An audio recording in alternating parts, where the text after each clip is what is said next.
आप सभी को नमस्कार। आज मैं आप सभी के समक्ष एक पौराणिक कहानी लेकर आई हूँ, राजा विक्रमादित्य और एक अप्सरा की रोचक कहानी। तो श्रवण करते हैं ये कहानी। राजा विक्रमादित्य को सदैव अपनी प्रजा के सुख दुख का ध्यान रहता था। कौन क्या कर रहा है और किसे क्या दुख है, इन बातों का पता लगाने के लिए वे कभी कभी भेष बदलकर निकल जाते थे। ऐसे ही वे एक रात बाजार की गलियों में घूम रहे थे। आधी रात का समय था। चारों ओर अंधकार और गहरा सन्नाटा था।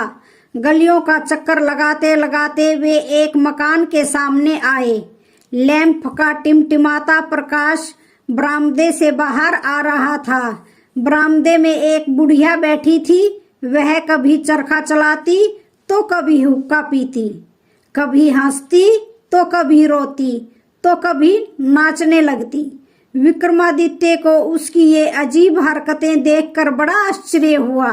आखिर वह उसके पास जाकर इस स्थिति का कारण पूछ ही बैठे।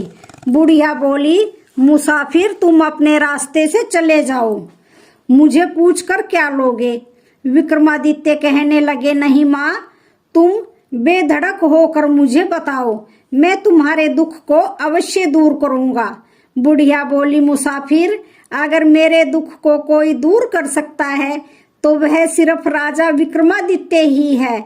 इसके अतिरिक्त और किसी के अंदर इतनी सामर्थ्य नहीं है। विक्रमादित्य बोले, मैं ही राजा विक्रमादित्य हूँ, तुम बताओ तो सही। बुढ़िया बोली, तुम्हें एक शर्त माननी होगी। अगर 6 मास के अंदर तुमने मेरे कार्यों को पूर्ण नहीं किया तो 6 मास समाप्त होते ही तुम्हारी मृत्यु हो जाएगी, इसमें कोई संदेह नहीं। विक्रमादित्य ने शर्त को स्वीकार कर लिया। बुढ़िया बोली, मेरा नौजवान बेटा और बहू अंदर के कमरे में सोए हुए थे। एक दिन जब मैं प्रातः उनको उठाने गई तो देखा कि दोनों ही गायब हैं। उनके बिस्तरों पर सिर्फ बड़े बड़े पत्थर लेटे थे। यह रहस्य आज तक मेरी समझ में नहीं आया और तब से मेरा दिमाग सही काम नहीं कर रहा है। मेरी हालत पागलों जैसी है। अतः तुम 6 मास के अंदर मेरी बहू और पुत्र को अपनी प्रतिज्ञा अनुसार वापस ले आओ, अन्यथा 6 महीने होते ही तुम्हारी मृत्यु हो जाएगी। राजा ने बुढ़िया से विदाई ली और उसी रात राजधानी का परित्याग कर बुढ़िया के बहू बेटे की खोज में निकल पड़ा। घूमते घूमते कई दिन व्यतीत हो गए। भूखे प्यासे भ्रमण करते करते उन्होंने दुनिया का कोना कोना छान डाला, लेकिन कहीं भी उनका पता न चला। एक रात वे एक नदी के किनारे पहुंचे। थकावट के कारण सारा शरीर चूर चूर हो रहा था, अतः नदी के तट पर लेट गए। नदी के किनारे की शीतल वायु के लगते ही उनको नींद ने आ घेरा, लेकिन चिंता के कारण नींद भी कितनी देर रहती। रात के 12-1 बजे के करीब उनकी नींद टूट गई। सोचने लगे 5 महीने तो समाप्त हो गए, लेकिन मैं अभी तक अपना वचन पूरा नहीं कर सका। 6ठा महीना समाप्त होते ही मेरी मृत्यु निश्चित है। अतः इससे तो अच्छा है मैं स्वयं ही नदी में छलांग लगाकर अपनी जान दे दूं। ऐसा विचार आते ही विक्रमादित्य नदी की ओर चल पड़े। जो ही वे छलांग लगाने लगे त्यों ही उन्हें अंधेरे में कपड़े धोने की आवाज सुनाई दी। उन्हें बड़ा विस्मय हुआ कि इतनी रात बीते कौन कपड़े धो रहा है। चलकर वहीं पहुंच गए। धोबी से पूछा, अरे भाई, तुम्हें आधी रात के वक्त कपड़े धोने की क्या आवश्यकता पड़ गई। धोबी बोला, महाराज क्या करूं, हमारे यहाँ अनारकली नाम की लड़की है जिसने आज तक सूर्य का मुख नहीं देखा, दूसरों को तो देखना ही कहा। उसके जितने भी काम होते हैं वे रात को ही किए जाते हैं, यहाँ तक कि उसके कपड़े भी रात को ही धोकर सुखाने पड़ते हैं। राजा को यह सुनकर और भी हैरानी हुई। वापस आकर अपने स्थान पर लेट गए और बड़ी देर तक सोचते रहे, लेकिन यह गुत्थी सुलझी नहीं। वे सोचने लगे, एक तो मैं ऐसे ही दुखी हूँ, फिर इस झंझट में पड़ने से क्या लाभ। अतः अब तो मुझे डूब कर ही छुटकारा ले लेना चाहिए। वह फिर चल पड़े। जैसे ही डूबने के लिए तैयार हुए, उनके नाक में धूप की बड़ी मीठी मीठी सुगंध आई और साथ ही निकट से शंख ध्वनि भी सुनाई दी। विक्रमादित्य सोचने लगे, 2 दफा रुकावट पड़ गई, इसका मतलब यह हुआ कि अभी मेरी मृत्यु है ही नहीं। प्रातः हो रही है, शायद कोई साधु महात्मा भगवान की पूजा कर रहा है। चलो उन्हीं के दर्शन कर लूं। चलकर महात्मा जी की कुटिया में पहुंच गए। महात्मा जी के चरणों में प्रणाम किया और एक तरफ बैठ गए। महात्मा जी उन्हें देखकर बोले, पथिक, लगता है तुम इस समय बहुत दुखी हो, लेकिन तुम्हारे मुखमंडल के तेज से ऐसा आभास हो रहा है कि तुम किसी उच्च वंश से संबंध रखते हो। विक्रमादित्य बोले, महात्मा, मैं राजा विक्रमादित्य हूँ। संकट में होने के कारण नदी में डूबकर मरना चाहता था। इतने में शंख ध्वनि सुनाई दी, अतः मरने से पहले आपके दर्शनों के लिए आ गया। महात्मा बोले, धन्य हो राजा विक्रमादित्य, आज तक तो आपका नाम ही सुना था, लेकिन आज तो आप स्वयं यहाँ पधारे हैं। कहिए, मैं आपकी क्या सेवा करूं? विक्रमादित्य ने बुढ़िया के बहू बेटे और साथ ही धोबी की लड़की के कपड़े रात को धोने की बात कह दी। महात्मा जी थोड़ी देर सोचने के बाद बोले, तुम पहला काम यह करो कि किसी तरह से धोबी की लड़की के साथ शादी कर लो। फिर 2-4 दिन वहां ठहर कर और हाल चाल देख मेरे पास आ जाना, तब मैं तुम्हें सारी बातें बताऊंगा। दूसरे दिन विक्रमादित्य सज धज कर धोबी के घर गए और उसकी लड़की से शादी करने की इच्छा प्रकट की। धोबी उस सुंदर व्यक्ति को देखकर बहुत प्रसन्न हुआ और उसी दिन विक्रमादित्य से अपनी लड़की की शादी कर दी। विक्रमादित्य अब वहीं रहने लगे, लेकिन धोबी की लड़की ने न तो उन्हें अपना मुंह ही दिखाया और न ही कोई बात की। जो भी बात होती वह नौकरानी के माध्यम से ही होती। उसके कार्य रात को ही होते और दिन को वह सोई रहती। कुछ दिन वहां रहने के पश्चात विक्रमादित्य फिर महात्मा जी के पास गए। महात्मा जी से सारा वृतांत कहा। महात्मा जी बोले, अब अपना काम बना ही समझिए। वास्तव में धोबी की लड़की अनारकली इंद्र राजा की परी है। वह रात को जाकर इंद्र की सभा में नृत्य करती है। बुढ़िया की बहू और बेटा भी वहीं रसोइये का काम करते हैं। मैं तुम्हें 3 दिन के लिए 3 गोलियां दूंगा। एक एक गोली प्रतिदिन रात को मुंह में डाल लेना। उनके प्रभाव से रात को तुम्हें कोई भी नहीं देख सकेगा। बस फिर रात को उसी के पीछे पीछे चले जाया करना।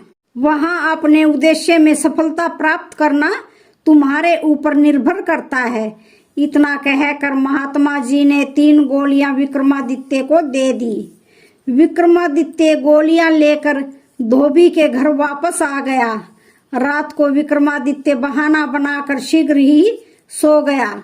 थोड़ी देर बाद गोली को मुंह में रखा और दरवाजा बंद करके बाहर निकल गए। उधर अनारकली भी इंद्र राजा की सभा में जाने के लिए तैयार हो रही थी। राजा विक्रमादित्य ने चुपके से उसके नहाने के पानी में ठंडा पानी मिला दिया और वैसे ही उसके श्रृंगार के कमरे में भी सामान इधर उधर कर दिया। अनारकली को बड़ी हैरानी हुई। वह नौकरानी पर बिगड़ रही थी, लेकिन यह तो राजा की करतूत थी, जिसे गोली के प्रभाव से कोई नहीं देख सकता था। किसी तरह वह जलती भुनती तैयार हुई और इंद्र सभा के लिए चल पड़ी। विक्रमादित्य भी पीछे पीछे चल पड़े। आगे चलकर एक वृक्ष के साथ मालती के सफेद फूल खिले हुए थे। अनारकली ने खड़े होकर आवाज लगाई, बहन मालती, जल्दी चलो, आज देर हो रही है। बहन की आवाज सुनकर मालती भी सज धज कर बाहर आ गई।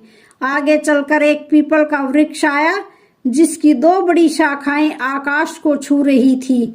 दोनों वृक्ष पर चढ़कर एक एक टहनी पर बैठ गई। विक्रमादित्य भी उनके साथ टहनियों के बीच में बैठ गए। इतने में परियां बोली, चल रे पीपल के पेड़, हमें शीघ्र ही इंद्र राजा की सभा में पहुंचा। इतना कहना ही था कि पीपल का पेड़ उड़ने लगा और शीघ्र ही इंद्र की सभा में पहुंच गया। दोनों परियों का इंतजार हो रहा था। उतरकर नृत्य मंडप में जा खड़ी हुई। विक्रमादित्य भी ढोलक बजाने वाले के पास जाकर बैठ गए। उस समय उन्होंने गोली मुंह से निकालकर जेब में डाल ली। सभा भवन में लगे हीरे मोतियों की चमक आंखों में चक्काचौंध उत्पन्न कर रही थी। चारों ओर सुवासित पुष्पों की सुगंध से वातावरण महक रहा था। चंद्रमा की शीतल चंद्रिका अपनी ज्योति से सभा भवन की सुंदरता को निखार रही थी। इंद्र पत्नी सहित सिंहासन पर आरूढ़ हुए। देवताओं ने जय जयकार की। वाद्य यंत्रों की मधुर ध्वनि और ढोलक पर पड़ी थाप के साथ नृत्य आरंभ हुआ। लेकिन ढोलक वाला कुछ सुस्त था। नृत्य में गति नहीं आ रही थी। विक्रमादित्य अपने को रोक न सके। उन्होंने उससे ढोलक मांगी। ढोलक वाला भी रोज ढोलक बजा बजा कर तंग आ चुका था, अतः उसने खुशी खुशी ढोलक थमा दी। बस फिर क्या था। विक्रमादित्य के ढोलक पर हाथ पड़ते ही नृत्य सभा में मादकता आ गई। सभी मस्ती से झूमने लगे। परियों ने उस दिन ऐसा नृत्य किया जैसा कभी नहीं हुआ था। चारों ओर वाह वाह हो रही थी। नृत्य समाप्त हुआ। इंद्र ने प्रसन्नता से गले का 9 लखा हार उतार कर परियों को दिया। परियों ने वही हार ढोलक वाले को दे दिया, क्योंकि वह भी कई बार ऐसे पुरस्कार ले चुका था। अतः उसने भी वह हार विक्रमादित्य को दे दिया। विक्रमादित्य ने हार लेकर चुपके से जेब में डाल लिया। इंद्र की सभा विसर्जित हुई।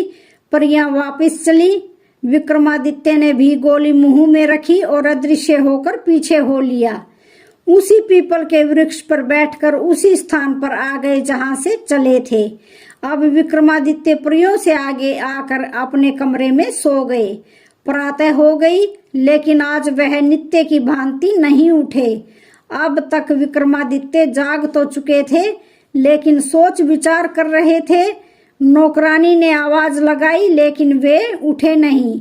उसने फिर झकझोरते हुए कहा, महाराज उठिए, सुबह हो गई है। विक्रमादित्य आंखें मलते हुए कहने लगे, ओहो, तुमने तो बहुत अनर्थ कर दिया। मैं आज एक बहुत ही सुंदर सपना देख रहा था। पास खड़ी अनारकली ने नौकरानी को इशारे से सोपन के बारे में पूछने के लिए कहा। नौकरानी बोली, महाराज कैसा सोपन था? विक्रमादित्य बोले, ऐसा लगता है जैसे मैं आज इंद्र राजा की नृत्य सभा में गया था। वहां मैंने बहुत सुंदर ढोलक बजाई। इंद्र बहुत प्रसन्न हुआ और इनाम में मुझे 9 लखा हार मिला। मैंने उसे लाकर अभी अभी सामने वाली अलमारी में रखा है। जरा तुम जाकर देखो तो सही। नौकरानी को आज्ञा माननी पड़ी। उसने अलमारी खोली। सचमुच ही वहां हार चमक रहा था। अनारकली के आश्चर्य का ठिकाना न रहा। दिन व्यतीत हुआ, शाम आई। आज रात को फिर विक्रमादित्य ने इंद्र की सभा में प्रवेश कर पिछले दिन से भी अधिक सुंदर ढोलक बजाई। इंद्र ने परियों को सोने की थाली में 32 व्यंजन, जो 36 प्रकार से बने थे, पुरस्कार के रूप में दिए। परियों ने यह सोचते हुए कि सारा कमाल तो ढोलक वाले का है, उसी को थाली दे दी। उसने भी वह थाली विक्रमादित्य को संभाल दी। विक्रमादित्य पिछले दिन की तरह शीघ्र ही आकर अपने बिस्तर में सो गए। प्रातः भी काफी देर तक सोए रहे। आज फिर जब नौकरानी ने उन्हें उठाया तो वह बोले, अरे मूर्ख, आज तो तूने मेरा सारा कार्य ही बिगाड़ कर रख दिया। आज तो मुझे कल से भी अधिक सुंदर सोपन दिखाई दे रहा था। आज मैंने इंद्र की सभा में कल से भी अधिक सुंदर ढोलक बजाई। इस पर उन्होंने प्रसन्न होकर सोने की थाली में 32 व्यंजन, जो 36 प्रकार से बने थे, भेंट में दिए। मैं उस थाली को लाकर अलमारी में रख ही रहा था कि तूने मुझे जगा दिया। जाओ देखो, वहां है या नहीं। सचमुच वहां थाली व्यंजनों से भरी हुई थी। पास ही अनारकली खड़ी थी। उसे काटो तो खून नहीं। उसकी समझ में यह रहस्य नहीं आ रहा था। सारा दिन उधेड़ बुन में बीत गया। अंत में हार कर शाम के समय उसे राजा से बोलना ही पड़ गया, महाराज, मेरी समझ में यह रहस्य ही नहीं आ रहा। सच सच बताइए, आपने यह सब कैसे किया। विक्रमादित्य ने अपना सारा भेद बताकर बुढ़िया के बहू बेटे की कहानी भी सुनाई। अनारकली यह सुनकर बहुत प्रसन्न हुई कि यही राजा विक्रमादित्य हैं। उसने कहा, आप फिर चलिए और ढोलक बजाने की सारी कला को सभा में उड़ेल दीजिए। जब इंद्र बहुत ही प्रसन्न हो जाएं और कुछ मांगने को कहें तो ये 2 वचन मांग लेना, एक में मुझे और दूसरे में बुढ़िया के बहू बेटे को, जो वहां रसोइये का काम कर रहे हैं। रात होने पर विक्रमादित्य फिर उसी सभा में पहुंच गए। आज उन्होंने जो ढोलक बजाई तो कहना ही क्या। परियों ने ऐसा सुंदर नाच किया कि चारों तरफ वाह वाह हो उठी। इंद्र मस्ती में सुध खो बैठे। नृत्य समाप्त हुआ। इंद्र ने परियों से कुछ मांगने के लिए कहा।